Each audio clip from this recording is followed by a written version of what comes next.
These numbers. In the poll, people were asked whether they had positive or negative feelings toward the candidates for president. For President Obama, half the people polled said they viewed him, the president, positively, while 39% said negatively. Mitt Romney did a little worse, but for Newt Gingrich, only 26% viewed him positively. Nearly half the people had a negative view of him. Right. So, for whatever reason, the voter electorate at large has a real problem with this guy. That's why the establishment is scared on the Republican side. The establishment's scared because they understand that a Newt Gingrich nomination would almost certainly mean a defeat for the Republicans in the fall at the White House level. But they also are worried that it would mean that they'd lose the House and they wouldn't be able to make the gains that they're hoping for in the Senate. So it's the prospect for Republicans of a three-way sweep, the White House and both houses of Congress, and they're worried, and they're understandably worried. I'm not sure, though, that they're going to be able to stop him. I mean, remember, this is Florida coming up, and everybody says Florida's not South Carolina, and that's true. But there was a guy just like Mitt Romney who was sort of a moderate, and he was glib, and everybody around Washington thought he was perhaps going to be a national candidate someday. His name was Charlie Christie. He ran for the Senate, and he was defeated by a Tea Party candidate, Marco Rubio. And Rick Scott, another Tea Party candidate, won the Republican nomination for governor. So this is a good sign for Newt Gingrich. Ron, what kind of a party the Republican Party is in Florida? Is it a right-wing party, a center party? Is it more conservative than it used to be? Based upon what Steve said and what I've heard, it has moved to the right. I think it has. I think it's more center-right than it is anything else. I think certainly Marco Rubio was elected to the United States Senate based not only on conservative support, but by the support of independents and Democrats. I take one exception with what Steve said. I do agree that should Speaker Gingrich win in Florida, that would cause a lot of heartburn for the Republican establishment.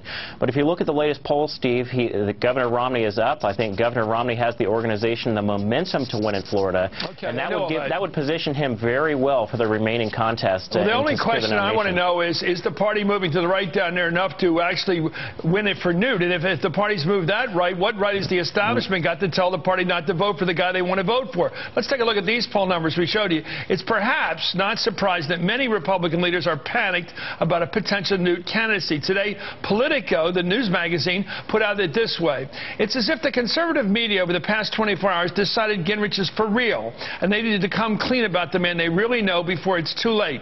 All of a sudden, when here overnight, the Judge Report, for example, led with a headline saying Newt had repeatedly insulted Ronald Reagan. It linked to a devastating article in the National Review. Ann Coulter, who has said she supports Mitt Romney, wrote that the best way for Republicans to help the president get his second term, or actually, would be to nominate Newt Gingrich for the Democrats. Let's listen to what she said on Fox News this weekend. Having, a candidate who goes out and calls Obama a Kenyan colonialist or a socialist, that's not what you need. And at the same time, with Newt Gingrich, you get the name calling for the president, very popular with the Tea Party crowd in South Carolina, not so popular with independents, but he won't put a fence on the border, but he wants amnesty for illegals, but he took $1.6 million from Freddie Mac, but he attacked Paul Ryan's plan on Social Security. So, with Newt Gingrich, you throw out the baby and keep the bathwater. God, the hysterics. Here's Elliot Abrams, who worked in the Reagan campaign and the Bush campaign, Bush White House. He wrote in the National Review, Mr. Gingrich often spewed insulting rhetoric at Reagan, his top aides, and his policies to defeat communism. Such was Gingrich's faith in President Reagan that in 1985 he called Reagan's meeting with Soviet leader Mikhail Gorbachev, quote, the most dangerous summit for the West since Adolf Hitler met with Neville Chamberlain in '38 in Munich. This stuff is being dug up. Yep. The establishment and all the way over, I wouldn't call her establishment, Ann Coulter, who's smart but very radical.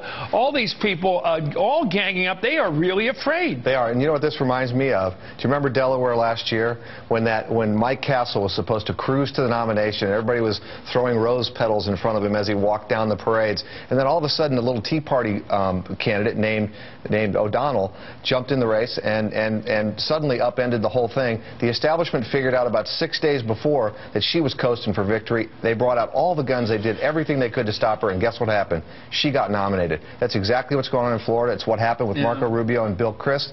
It's what happened with Rick Scott against McCollum, who is the establishment candidate.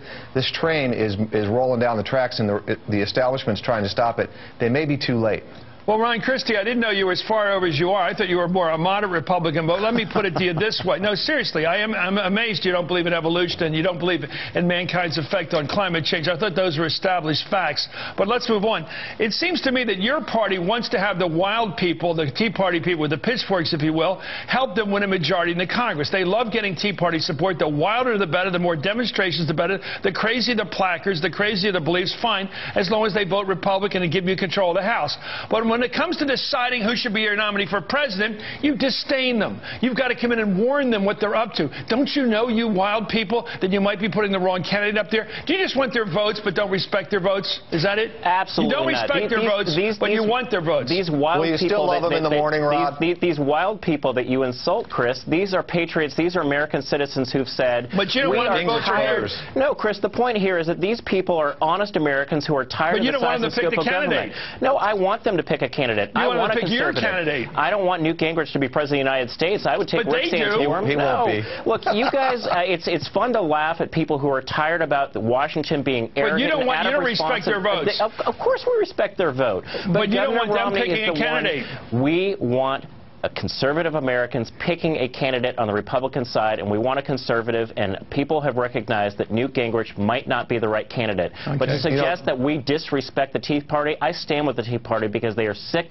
and tired of this government the way that it's run. What's going on right now, the establishment of the party, and I include Ron Christie and the establishment, are all running around scared to death. We got trouble in River City. All of a sudden, they're afraid that the people that they have loved to have vote for them are picking somebody that they don't like. That's exactly right, and it happens all the time in primaries that the base rises up against the establishment. I'm sorry, Newt Gingrich has two things going for him. Number one, he just projects strength, and you can disagree with everything he says, but he's very, very strong, and Mitt seems a little timid.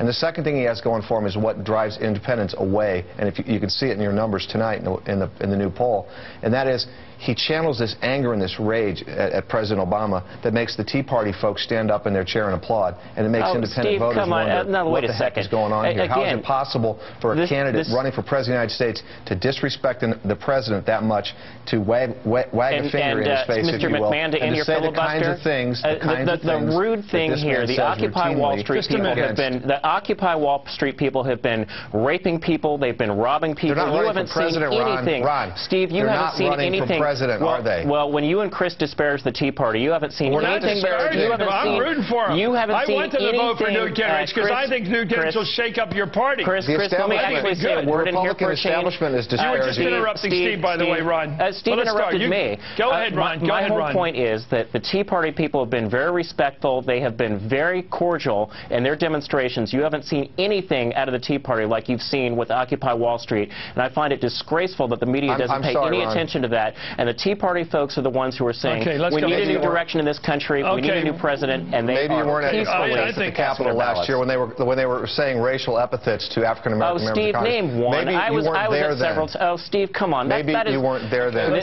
Actually, Steve, there has never been an actual proven instance where there's been a racial epithet against this president. That's a lie. You know it, and that's a proper narrative for scared Democrats to throw out there. African American members of Congress, Ron, you know that there Steve, actually, I was actually at that rally at Capitol Hill. That is not true. You guys can continue to make it up. The people in this program have seen the Hitler posters all over these Tea Party meetings, and they've seen them at all the demonstrations. They've seen them with their own eyes. They don't need to be told what they saw. Anyway, thank you, Ron Christie. Thank you, Steve McMahon.